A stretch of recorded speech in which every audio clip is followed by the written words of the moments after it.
Magandang umaga, kumusta po? Narito po ulit ang update natin para sa lagay ng ating panahon ngayong umaga po ng August 18, 2023 na kung saan sa ngayon ay patuloy pa rin ang pag-iral ng habagat dito po sa ating bansa lalo na sa kanlurang bahagi at asahan natin ang lalo pa nitong paglakas sa mga susunod na araw at simula po ngayong weekend lalo na mamayang hapon ay mataas na muli ang tsansa ng maulap na kalangitan na may mga pulupulong pag-ulan sa malaking bahagi po ng Luzon, ilang bahagi ng Visayas at Mindanao dahil po yan sa paglakas at pag-angat pa ng habagat. Samantala sa labas po ng ating area of responsibility ay may isang shallow LPA na nabuo, ito nga po, pero sa ngayon mababa pa naman ang tsansa nito na maging bagyo. At sa atin pong long range forecast ay wala naman pong bagyo na nakikita na tatawid dito sa ating bansa hanggang po sa matapos ang buwan na ito, pero posible ang pamumuo ng mga sama ng panahon gaya ng inyong nakikita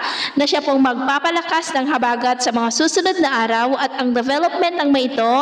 ang patuloy lamang po natin nababantayan. At sa lagay ng ating panahon, ngayong madaling araw ay generally fair weather pa rin sa malaking bahagi ng ating bansa pero dahil sa habagat ay may mga isolated rains sa ilang bahagi po ng extreme northern Luzon, Palawan, Camarines Sur, Masbate, Iloilo, Bacolod, Sipalay City, Northern Cebu, Bohol, Leyte, Surigao del Norte, Sulu Archipelago, Zamboanga City, Zamboanga Sibugay, Zamboanga del Sur, Lanao del Sur at ilang bahagi po ng South Cotabato. At mamaya ay sisikat ang araw sa malaking bahagi ng ating bansa, mainit at maalinsangan muli ang panahon, pero mayroon pa rin pong tsansa ng maulap na kalangitan na may mga pulupulong pag-ulan, lalo na po dyan sa ilang bahagi ng Batanes, Coron, Palawan, Albay, Sipalay, Negros Occidental,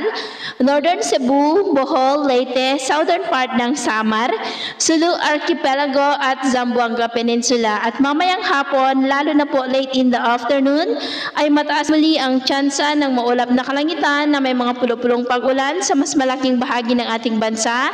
Kaya kung lalabas tayo sa ating mga tahanan ay ugaliin lamang po natin ang magdala ng kahit anong panangga natin sa init ng araw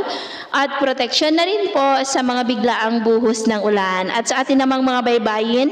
wala naman po tayong nakataas na anumang gale warning signals pero iba yung pag-iingat lamang po kung papalaot tayo para mas makaiwas sa mga sakunang pangkaragatan. So yun po ang latest update natin sa araw na ito. At ako po muli si James na nagsasabing sa kahit anong pagsubok po na darating sa ating buhay, huwag po tayong mawawalan ng pag-asa. Thank you and God bless!